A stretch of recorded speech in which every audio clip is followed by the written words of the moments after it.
How do the bourgeoisie use media to maintain power? Have you ever wondered how a small group of people can shape what we think and believe?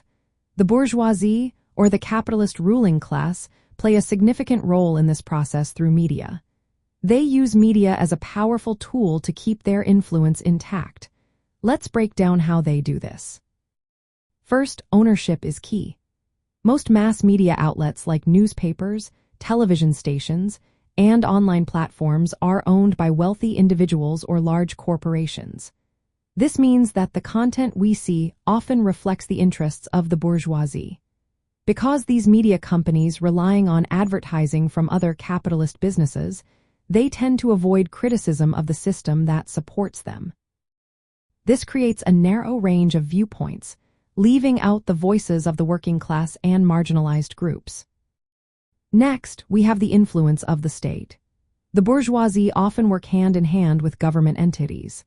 Through laws and regulations, they can control what the media says and how it operates. This dual control, economic and political, helps to suppress dissenting opinions. It also promotes narratives that justify the existing class structure and the exploitation that comes with it. The media also shapes our ideology and public perception. It promotes values like consumerism and individualism, making the capitalist system seem natural and unavoidable. By framing social issues in a way that obscures class conflict, the media diverts attention from the inequalities present in society. This helps maintain the status quo and keeps people from questioning the system. Censorship is another tactic used by the bourgeoisie. Journalists who try to expose the flaws in capitalism or present socialist alternatives often face backlash. They may lose their jobs or experience other forms of repression. The media frequently spreads propaganda that paints socialism and labor movements as threats, which undermines efforts to challenge bourgeois power. This selective sharing of information limits our ability to see diverse viewpoints. Finally, media under capitalism is not truly democratic. It serves the interests of a small, unelected group who decide what information the public receives.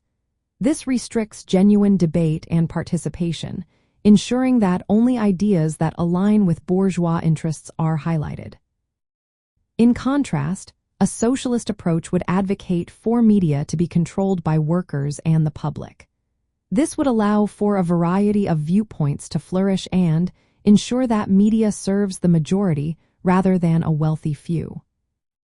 In summary, the bourgeoisie maintain their power through media by controlling ownership, leveraging state influence, shaping public ideology, censoring dissent, and limiting democratic access to information.